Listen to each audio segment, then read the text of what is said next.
There are 5 kinds of wars. There's a trade war, a technology war, a geopolitical influence war, a capital war, which we're in the midst of, and then there's a military war. And those things drive countries to be self-sufficient and independent. And as a result, globalization diminishes and nationalism increases. It's not the stock market. Stock market, so in the book, it takes you through the stock markets during war periods. And so the only thing that matters for stocks is the cash flows. And as you get into the conflict, that's a different story. If you begin to see, as it progresses, those that are affected by the individual events have an effect. For example, tech stocks. But how does it affect the markets? It affects the value of money, most fundamentally. Like what we're seeing now is that the value of money, when you run very large deficits, you have to spend a lot. You have to spend a lot on social programs. You have to spend a lot on defense. You have to spend a lot on environmental programs and so on. And so when you spend a lot more money than you earn, then you have to print money to make up that difference, to make the purchases. And then that devalues money. And so it's like the examples I gave you of the 2 currency devaluations that you had before. 1971 led to the inflationary period of the 1970s. And so you have the stock market. Yes, the stock market goes up and other things, but cash is trash. And people then begin to learn that the bonds that they're holding have negative returns.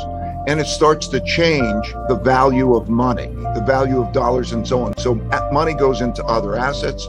It produces more of an inflation, and you start to enter a certain type of environment. And the environment that we're in is beginning to be very much like that of the 1970s. There's 2 ways of dealing with debt. You pay it back in hard money, or you pay it back in soft money. You pay it back in hard money, and you have a problem. You have a depression. So throughout history, whenever that was done, pay it back in hard money. Eventually, that was abandoned and you print money. That was what 71 was. That was what March 1933 was. And so I think that what you have to think about is the value of money. How much money does one have in debt instruments? And do you want to own that as an asset? I think they're bad assets. And then how do you diversify? And the system also has to deal with what is money? Is the dollar going to remain the same sort of reserve currency? I think different types of money will compete with each other in the environment we're in.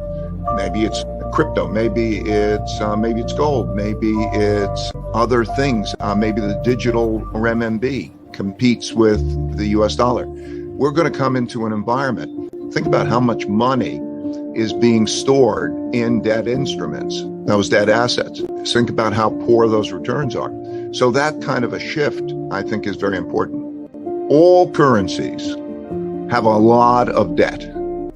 So when you look at one relative to the other, there will be a lot of printing.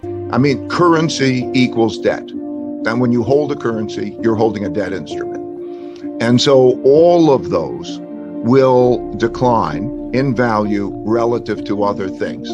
Now, will the dollar decline more than other currencies? It's almost certain that we're going to come into this environment. We're in this environment in which there's a shifting of those currencies. So you're going to see more of China's renminbi being used. You're seeing India have a direct link with Russia on the currency. So we're in an important change in the currency. But how that is a store of wealth is a different question. So a currency is a medium of exchange and a storehold of wealth. And its storehold of wealth is now a problem, particularly for the dollar, but it's also a problem for other countries. So that's why you have inflation. As money goes into other things and the cost of borrowing is so low relative to the inflation rate, then it encourages the borrowing of money and the sale of money. In other words, not holding financial assets like that. So that's, yes, we're beginning a paradigm shift. A paradigm shift is a shift from a mindset and positioning of that mindset to another mindset and another positioning of that.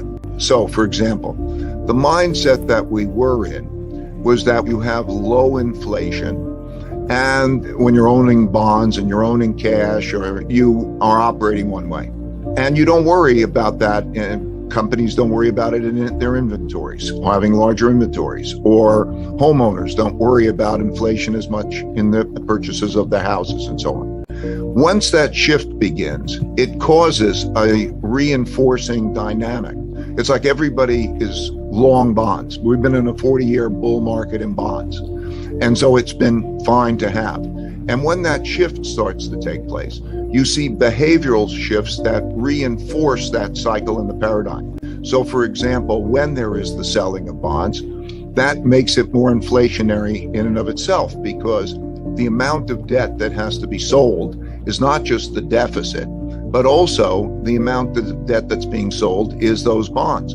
So now interest rates have to rise a lot, or the Federal Reserve has got to come in there and buy more. And then you get wages. People make wage settlements and such things. So a paradigm shift is beginning to take place, and that will be also self-reinforcing. And it's taking place in this context of the conflict, which then creates the breakdown of efficient systems. Each country wants to be self-sufficient. It needs to protect itself. And in being self-sufficient in that way, then you have less efficiencies in the system. And all of that becomes self-reinforcing. So it's all happened before. It's all happened many, many times before. Yeah, I'm concerned about that. When you raise the return on bonds and you raise the return on cash and you tighten money, then that makes other assets less attractive, such as risky assets, particularly long duration assets like tech stocks and the like. So you produce that squeeze, yes, but that's still only at 2% or a little bit over 2%, with an inflation rate which is considerably higher than that. We've had a 7% inflation rate, and we'll probably settle, it'll be a 5%-ish or something. And so you're still losing that money to inflation. People are. So what you have is enough tightening by the Federal Reserve to deal with inflation adequately is too much tightening for the markets and the economy. So the Fed is going to be in a very difficult place a year from now as inflation still remains high and it starts to pinch on both the markets and the economy. Here's the problem. If you're borrowing more money than you're lending and you have a lot of debt, you either are going to pay back in hard money or in soft money. And so it creates a very difficult trade-off. So what can you do? Do you spend less money? So that the trade-off becomes more and more difficult. In other words, they want to contain inflation, but too high of an interest rate that's good enough for inflation causes too much economic environment. So what can they do? No, they're in a position already because of that dynamic, spending more than they're earning, creation of a lot more debt, and a lot of other debt, which one man's debts are another man's assets, and that as the holder of that assets is losing money. Imagine holding a bond now. Look at how much money is in bond funds and cash. Okay, not only in cash, you don't get any return to compensate for the interest rate, and in your bond fund, you get negative returns. And how's that feel? So are you going to continue to hold those bonds in that bond fund? It's a dynamic that they have to deal with that is really beyond their capacity to deal with it. They can't change those fundamentals. I think that most likely what we're going to have is a period of stagflation. And then you have to understand how to build a portfolio that's balanced for that kind of an environment.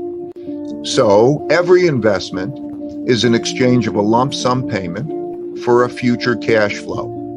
And so the cost of money is a consideration relative to the return on money. And so when we look at that return, when we say I can hold cash or I can hold a bond, that changes the inclination to hold cash. But also, one has to look at the expected return on equities. In other words, one calculates the present value of future cash flows. You estimate what are those earnings going to be in the future and what are they worth today. Stocks are now having expected returns, which are not very much more than bonds, which would be not very much more than cash. So as that happens, so that why should I own equities farther out, and have the volatility of equities? So that shift in the curve, in other words, the relationship between cash, bonds, and then the relationship between bonds and equities, and the relationship for corporations, between the rates at which they borrow at and the rates at which they can earn money at have a pervasive effect on the economy and the markets. So no, it's important to take a look at that relationship, that yield curve structured that way. What can you do in the way of generating returns relative to the costs of money, the relative attractiveness of those instruments?